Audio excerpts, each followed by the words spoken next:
তুমি কি পারবা মন্ত্রীকে ইনভাইট করতে? আপনাদের সস্তা ভার্সিটির সস্তা অনুষ্ঠানে স্যার অ্যাটেন্ড করবে, এটা আপনারা ভাবলেন কিভাবে?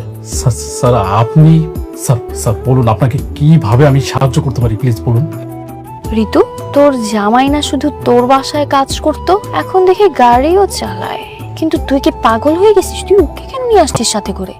আরে কি করবো বল, আজকে আমাদের ড্রাইভারটাও ছুটিতে গেছে, আর ও গাড়ি চালাতে পারে, সমস্যা হবে না। তাই বলে তুই ওকে নিয়ে আসবি? তুই একবার ভাবছিস ও যদি মন্ত্রী সাহেবের অফিসে ওর পরিচয়টা দেয়, তোর ভ্যালিউটা কোথায় নামবে? কি বলতে চাচ্ছিস তুই? কি বলতে চাচ্ছিস বুঝতেছিস না? ও একটা গরিব কাজের লোক, ওর কাজ হচ্ছে সবসময় ঘর ঝাড়ু দেওয়া, রান্না বান্না করা, আর তার ওয়াইফ হয়ে তুই আসছিস মন্ত্রী সাহেবের সাথে মিটিং করতে। এটা মন্ত্রী সাহেব মানবে?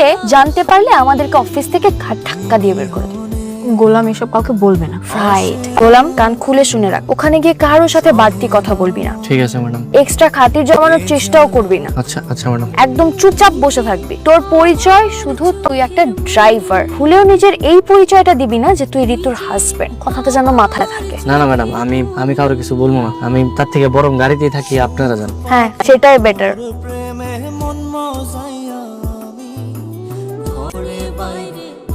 হ্যাঁ, না কোনো সমস্যা হবে না, আপনি সবকিছু অ্যারেঞ্জ করেন, আমি সবকিছু পরে টাইমটা বলে দিচ্ছি।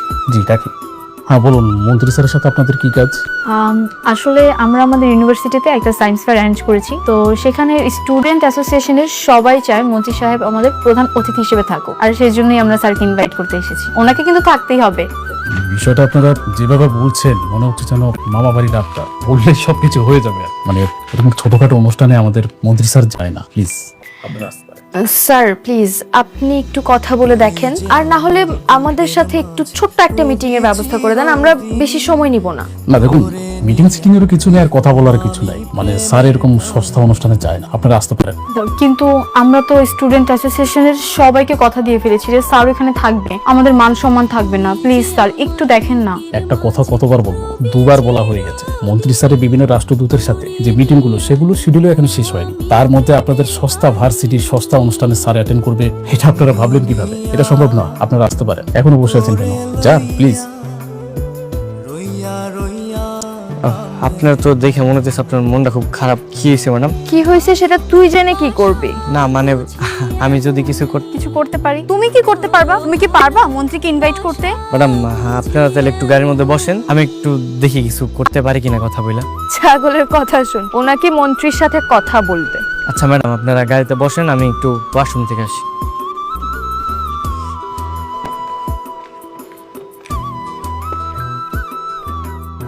চিনতে পারছেন? স্যার আপনি এতদিন পরে আমাদের অফিসে। স্যার প্লিজ বসুন না। স্যার বসুন। কি খাবেন বলেন? চা, কফি, ঠান্ডা? ঠিক আছে, আমাকে নিয়ে এত ব্যস্ত হতে হবে না প্লিজ। না স্যার, কি বলেন, এতদিন পরে আপনি আমাদের অফিসে আসেন।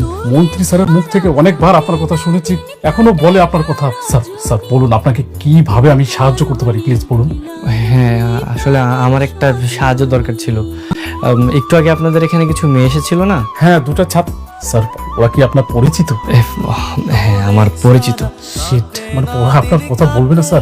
স্যার আপনি কোনো টেনশন করবেন না। মন্ত্রী স্যারকে যেভাবে হোক বুঝিয়ে পড়িয়ে ওই ইউনিভার্সিটির অনুষ্ঠানে আমি নিয়ে যাবো, এটা আমার দায়িত্ব। স্যার আপনি কোনো টেনশন করবেন না। আরে